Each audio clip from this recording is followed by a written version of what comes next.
Christmas, Merry Christmas, Merry Christmas to you.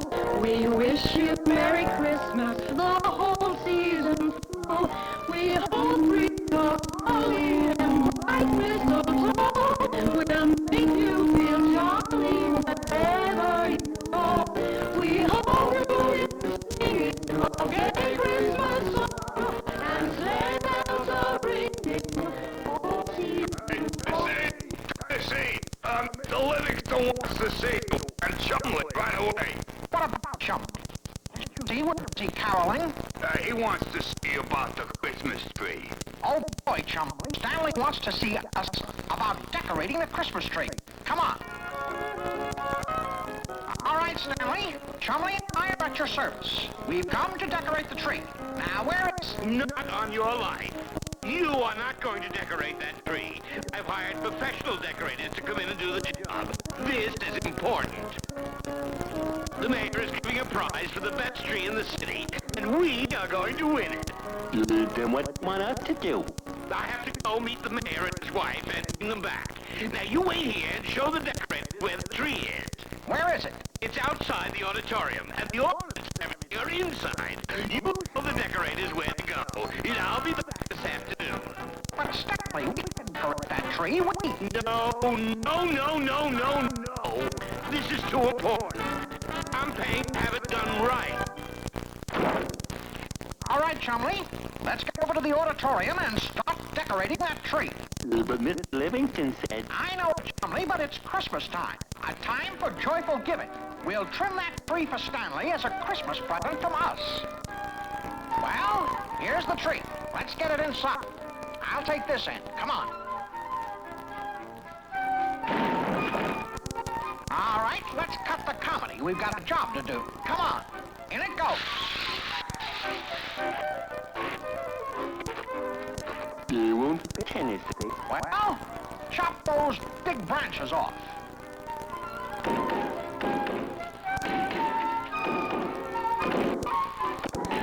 Okay, Tennessee.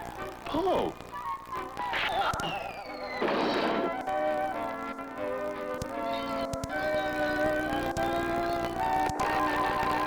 All right, we've got it in here. Now let's stand it up.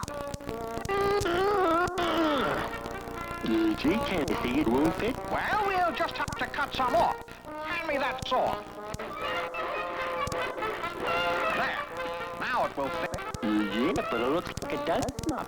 I'll cut a little off the handle. There. It's kind of flat on top and bulgy in the middle. Shouldn't it have kind of a pointy top? Nothing to it, Chumley. Hand me those clippers. There. Ever see a more beautifully shaped tree? No, but I've seen bigger ones. What's going on? This place looks like a lumber camp. That's a Christmas tree? Gee, Tennessee, that looks awful small. It wouldn't even hold two of Mr. Livingston's ornaments. Oh, he's going to be mad. He's going to be really mad. All right, so I made a little mistake. But Tennessee Tuxedo will not fail. We'll go out to the woods and cut another one. All right, men. There it is, all ready to trim. You open all the boxes of ornaments. Baldy, you get a light ready. Chumley, you steady the ladder. I'll start trimming at the top. Okay, Yak, talk me a red one. Miss. Try again. Up. Here, Tennessee, I'll hand it to you. Beautiful. Let me down and admire the effect. Oh, Tennessee, Perfect. Tennessee, you've broken half the ornaments. Well, accidents will happen. Where are the lights? The lights. Right here, almost ready to be. Look at this. There's one missing right here.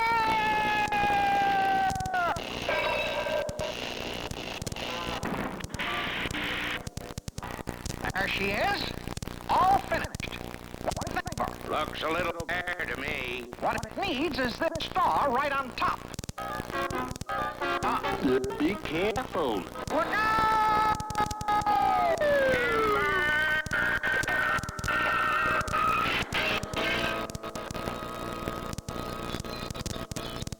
Gee, Tennessee, now you've broken all the ornaments. Mr. Livingston's going to be awful mad. Especially when it comes here with the mayor and his wife. Guess it's time to go see Mr. Whoopi. Maybe he can show us how to make ornaments. And so you see, Mr. Whoopi, we're in kind of a tough spot. Say, that's a beautiful tree you've got there. Well, thank you, my boy. Made all the decorations myself. Gee. Would you show us how? Boy, if we could only get a tree like that. But you can. You can make all kinds of beautiful decorations just with things you have around the zoo. And besides, it's fun. Look what you can do with the top of a tin can. Besides, throw it away. Take a pair of dull scissors and cut around the edge like this.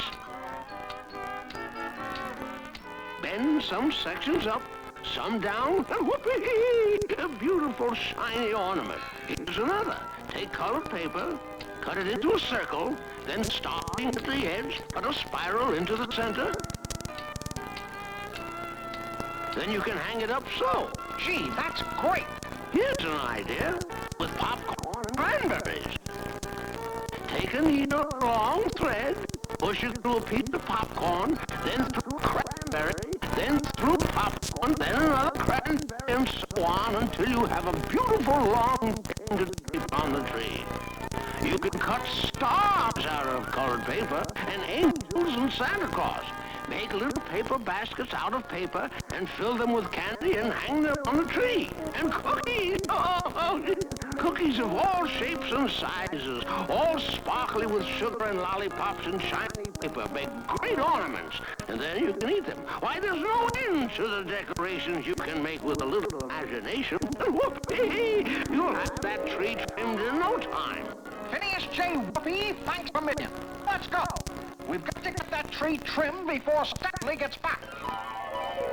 And I know you'll be delighted with our tree. I had special decorators come over to trim it. You Tennessee Tuxedo, what have you done? Greetings, Stanley, and Merry Christmas. But my ornaments, my beautiful ornaments, and... It is a pretty tree, isn't it? I think it's the prettiest tree I've ever seen. Oh, wonderful homemade ornaments. Looks like zoo prize. Merry Christmas, Tennessee. Merry Christmas, Chumley, Yak, and Baldy. Let's all wish everybody a Merry Christmas. Merry Christmas, Merry Christmas, Merry Christmas to you. We wish you Merry Christmas the whole season through. We hope wreaths of holly and bright mistletoe will make you feel jolly wherever you go.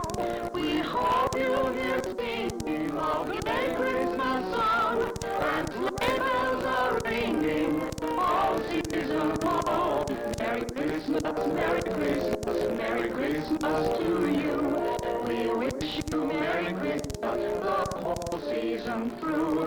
We hope you'll hear singing of a Christmas song and sleigh bells are ringing all season long. Merry Christmas, Merry Christmas, Merry Christmas to you.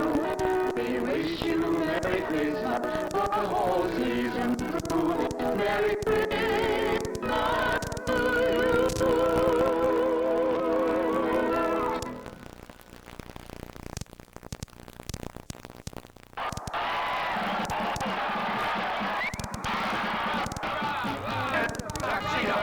Tennessee Tuxedo!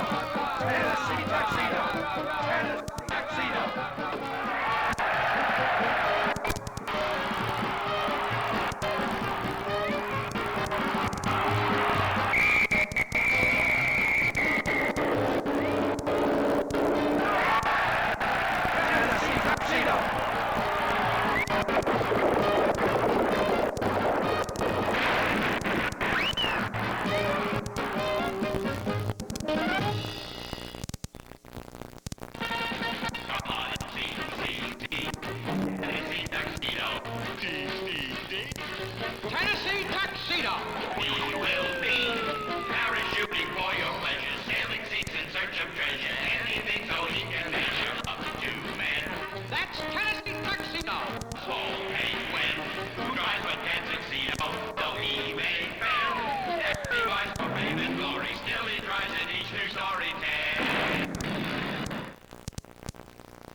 Tennessee Tuxedo was on a talent search, trying to find actors for the new play he was putting on.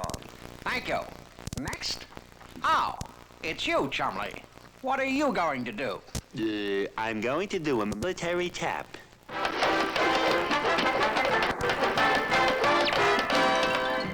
Fine, but my new play hasn't got any tap dancing in it. It's about the Pilgrims.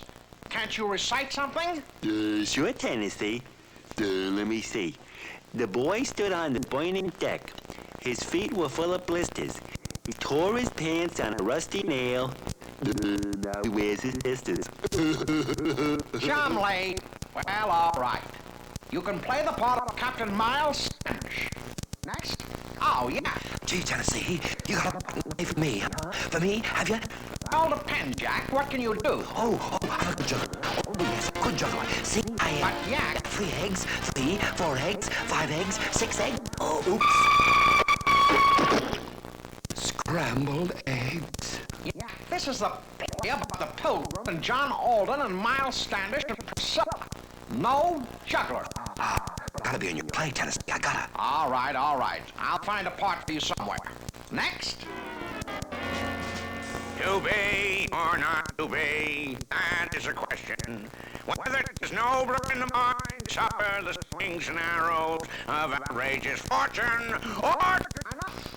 At last, a real actor with real talent. I'm going to make you the star of my play. You are going to be Priscilla. Priscilla? You'll be great. And this year, we're going to win the award for the best play. Tennessee Tuxedo will not fail. Hear that, Joe boy? If Tennessee win that award for the best play, he'll be the real hero and the #1 guy around here. Yeah? Well, he's not gonna win it. We're gonna get jobs in that play and sabotage it. Come on. Next? Introducing Jekyll and Hyde. Snappy songs and fancy patter. Knock, knock. Who's there? Dwayne. Dwayne who? Dwayne the bathtub, I'm drowning. Now tell me, Mr. Jekyll, who was that? Enough! Listen, this is a serious play and we don't need any comedians. Well, what do you need? I need Indians. We play 'em Indians keep good. How? Well, all right.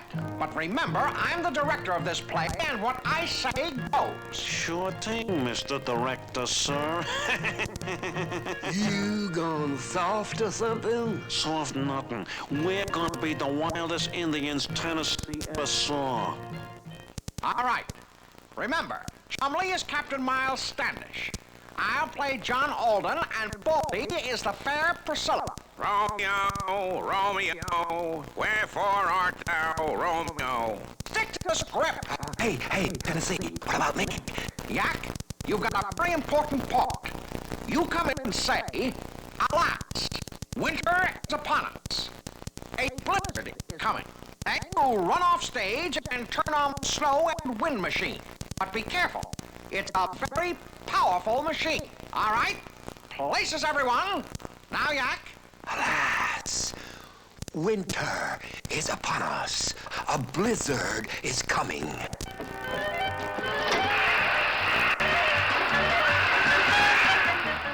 Turn it off! Yak, I said be careful. Yeah, I'm sorry, Tennessee. It won't happen again. All right. Now let's get back to the play. In this scene, we meet the Indians for the first time. Come in, Indians. Stop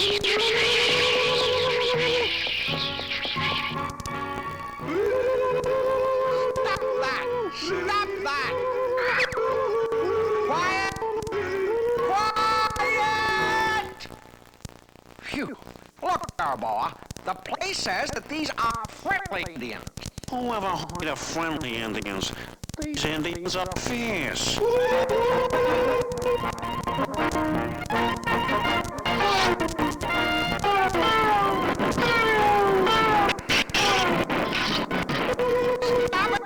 Stop it! Stop it! Now get me out of here.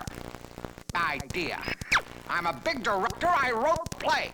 I say the Indians were friendly. As usual, you are full of baloney.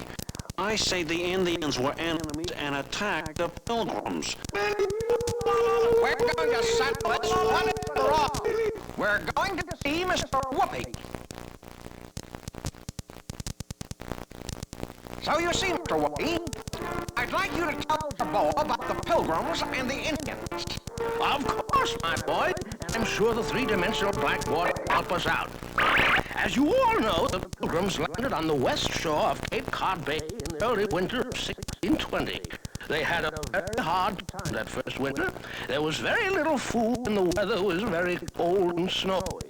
Out of 102 women and children that landed on Plymouth Rock, 42 were lost that first winter. But in the spring they got help. An Indian named Samoset walked into the little village and made friends with the Pilgrims. Then he brought in his chief named Massasoit.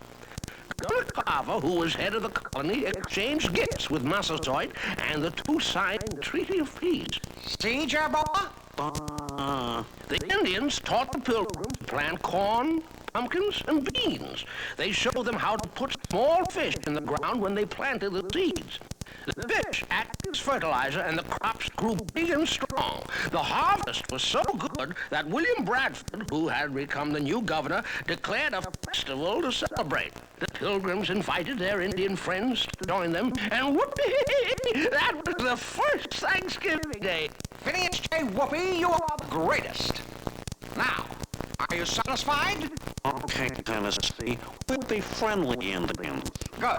The play goes on tomorrow night, and we're going to be so good, we'll win the award. He gone soft. If he wins that award, he'll be the #1 guy around here. No, I'm not soft. I got a plan. We're gonna turn on the snow machine and put the show in the 6 feet of snow. The next night, all was in readiness for the big performance, the Romance of Plymouth Rock. The theater was full, and the curtain went up. John Alton, I would ask a favor of you. Yes, Captain Miles Standish? I would like to marry your unfair maiden, Priscilla Mullen. Why do you not ask her? I am a brave soldier, but I am too bashful to ask her. Well, you... Now, Tennessee, now. Not yet. Well, what do you want me to do? I would like you to ask her for me, John Alden. Very well, Miles Standish, Now, Tennessee, now. Not yet. Very well, Miles Standish. I will ask her. Priscilla, my friend Miles Standish would like to marry you. Why don't you speak for yourself, John? Now, Tennessee, now. Alas, winter is upon us. There's a big blizzard coming.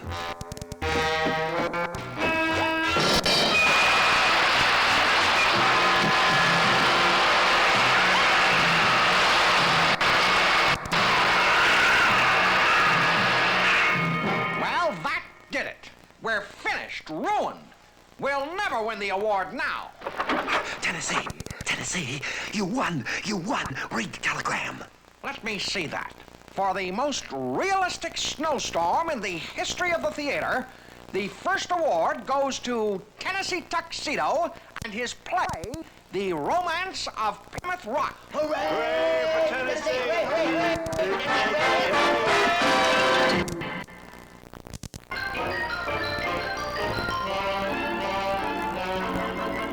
In our last episode, to attract tourists, King Leonardo set out to interest the people in water sports by trying them himself. He tried skin diving. Yow! Then he tried surfboarding. Finally, the king only decided to stage a unique sporting event. Race on bicycles built for two. Of course. We offer it. I am catch eyes to the winners. Immediately, word of the race spread. He's getting on a big cash prize at the race on box for two. Yeah, cool, man. Here's one. You'll have a ringside seat. You'll have a seat, okay, right on one of the bicycles, say. We're winning that prize money one way or another. News of Big Unichi entering the race reached the king and Odie. If the villains win, sire, we'll lose all our tourist trade. For no one would again enter a race. First one goes to Jesus. Then you and I will enter the race to stop them. And so on the day of the big race, the King and Odie waited at the starting line along with Biggie and Itchy and all the other races. Those two traitors will never win with that bicycle. Look at the weight they're carrying. But little did King Leonardo realize that this extra weight was really a concealed motor. And as the race got underway, On your mark, get set, ready!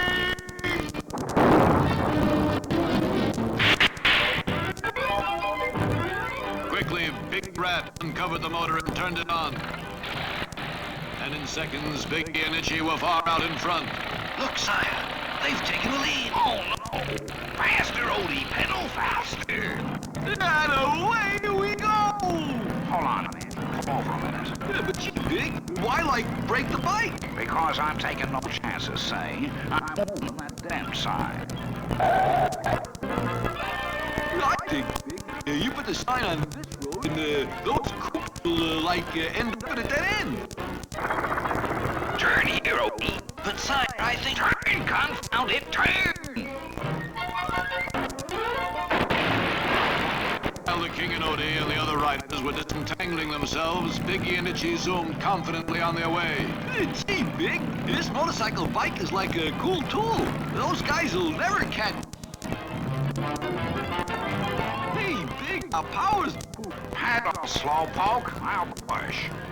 But I think we're gonna... I got you, Big, I got you! Let go of me, you pedal punk. Take your hands off my...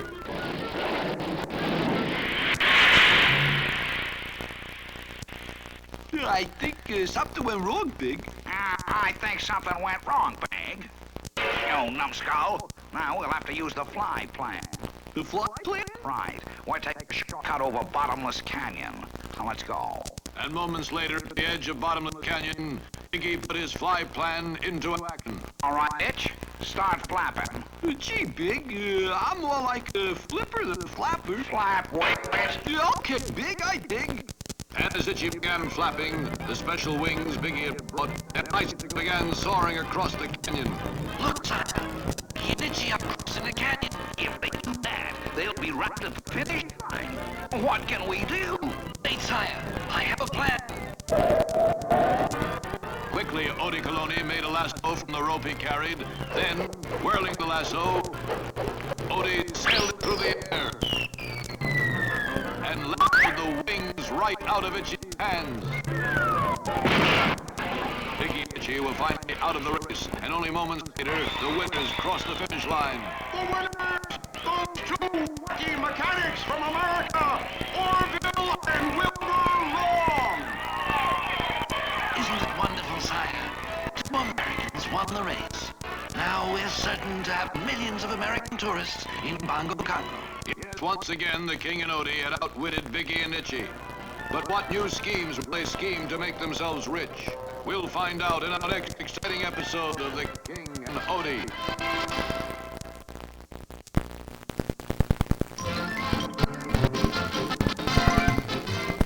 Isn't it nice to sit down to a peaceful meal?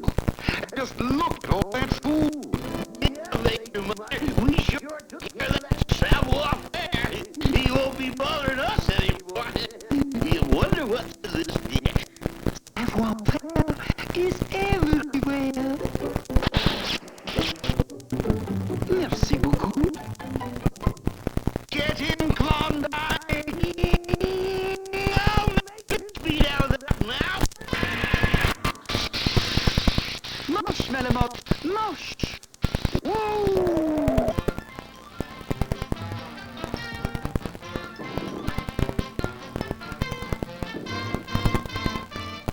Boy, wait till I get my hands on that mouse. Aha, Malamot. Now we will have our banquet. There's his sled. He must be around here somewhere. Aha!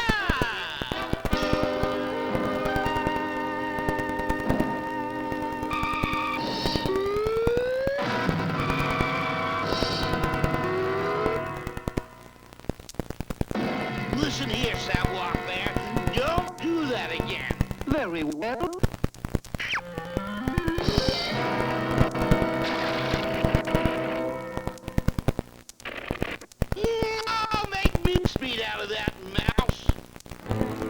I'll just sneak up on him this time.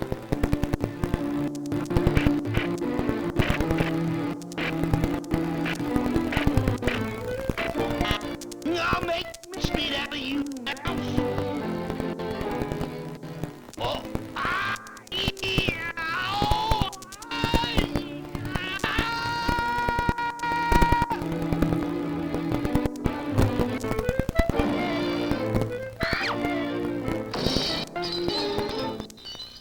Now, shall we begin to eat?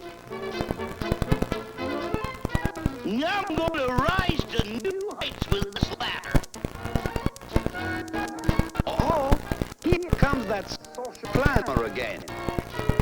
I will give him a warm reception.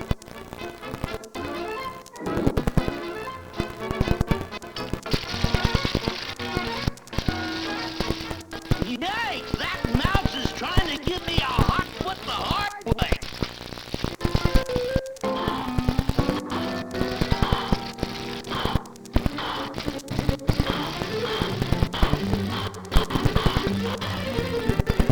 Phew!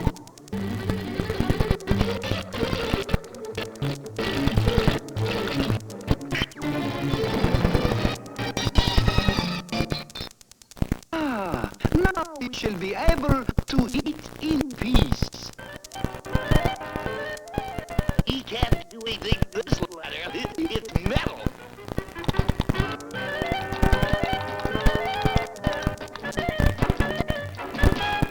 Now I've got...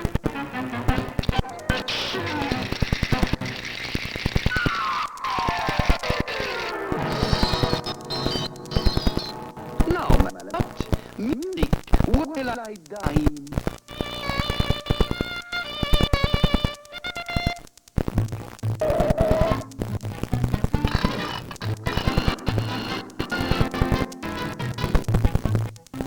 Now I... Where'd he go? Where'd he go?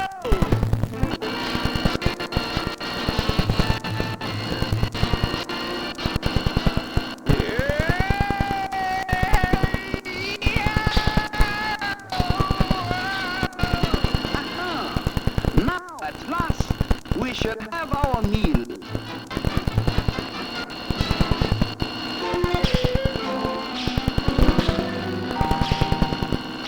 One-eyed cat always gets his mouth.